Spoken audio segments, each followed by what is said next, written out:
yang saya hormati dan kita banggakan seluruh hadir bersama saya Bapak Kepala Divisi Pelayanan Hukum Bapak Raymond Takan Senseran.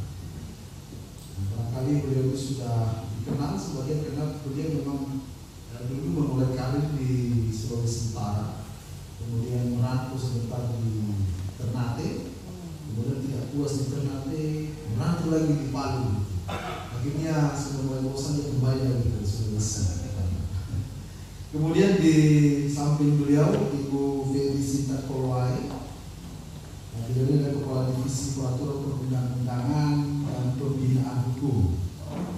Beliau sempat bergeser di Gorontalo sebagai Kepala Divisi dan kembali lagi di Sulawesi Utara, dan teman-teman yang ada di samping kanan atau sebelah kiri saya ada Pak Henry, Kepala Bidang Pelayanan AHU, ada Pak Hendra, beliau ini Kepala Bidang Hukum dan sekarang menjadi koordinator perancang peraturan pengembangan. Jadi banyak sekali mengharmonisasi. Dan teman-teman ada Ibu Lita, ya, Bu Lita, Kepala Bidang Pelayanan KI, dan ada tambahan kekuatan dari Palu juga ini. Penyuluh hukum, ya, penyuluh hukum. Dulu beliau ini Kepala Bidang HAM, Bidang Hukum, kemudian Bidang HAM kembali di sini. Karena Pak Boy analis kekayaan teman-temannya, dan yang punya kantor ini ya beliau di belakang untuk Pak Denny, Kepala Bagian Tata Usaha dan Bagian Umum dan teman-teman. Bapak Ibu dan hadirin yang saya hormati, saya sendiri pejabat baru juga bersama dengan Ketua Revisi setelah efektif 2 Januari 2025, jadi masih sebulan lebih, sebulan lah kurang lebih. Sebelumnya kami bertugas di Kementerian sebagai Direktur Merek dan Aplikasi Geografis di Direktorat Jenderal Kekayaan Intelektual selama kurang lebih 2 tahun sebelum bulan di Kementerian. Sebelumnya juga pernah bertugas di Bengkulu dan Papua dan berkali di Sumatera Utara. Itu sekilas mengenai perkenalan kepada teman-teman media, karena ini sangat penting harus diperkenalkan, karena memang sedang terjadi transformasi Kementerian Hukum dan HAM menjadi 3 kementerian teknis ini, tentu membawa beberapa perubahan, termasuk perubahan dalam organisasi dan SDM. Nah, di kantor wilayah X Kementerian Hukum dan HAM saat ini sudah ada 3 kepala kantor wilayah. Jadi beberapa waktu yang lalu saya sering bertemu dengan teman-teman pers, lalu pada pertanyaannya tetapi menyangkut keimigrasian. Saya katakan bahwa saya tidak bisa lagi menjawab soal imigrasi. Tiba-tiba ada juga yang bertanya, Pak, di rutan ini begini-begini. Saya bilang saya tidak bisa lagi menjawab soal itu, karena memang sudah ada kepala kantor wilayahnya.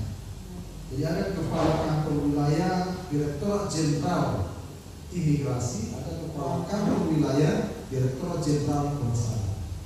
Jadi kami sekarang ini yang sudah dilantik dan sudah melaksanakan tugas di gedung X Kementerian Hukum dan HAM ada 3 kepala kantor wilayah. Jadi teman-teman pers nanti kalau bidang keimigrasian tentu informasinya nanti bisa langsung ke kantornya. Dulu kalau pernah teman-teman ke Kepala Divisi Keimigrasian masih, maka kantornya di situ.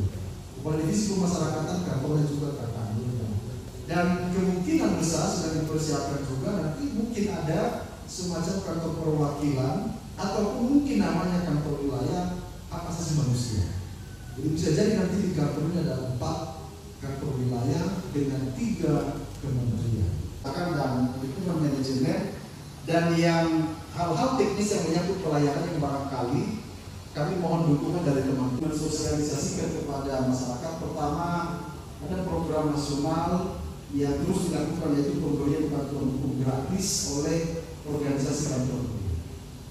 Mungkin kontraknya nanti akan dilaksanakan di menunggu perintah dari pusat, dan tentu nanti teman-teman media akan diundang di sana berapa nilai kontraknya, nanti kita akan buka semua dan di mana saja organisasi bantuan hukum itu. Kalau saya tidak salah 13, ada 13 organisasi bantuan hukum yang akan memberikan bantuan hukum baik litigasi maupun non litigasi.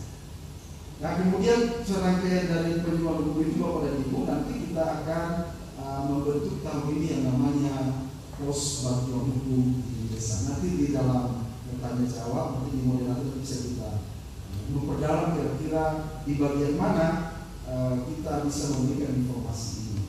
Oleh karena itu, Bapak dan Ibu, saya sangat menyambut baik kegiatan ini dan tentu terima kasih atas kehadiran teman-teman media yang saya tahu seharusnya ada di lapangan, tapi hari ini kita sita waktunya sebentar untuk bisa menjalin silaturahim dan kita bisa membuat semacam kesepakatan kecil bagaimana kita berkomunikasi ke depan.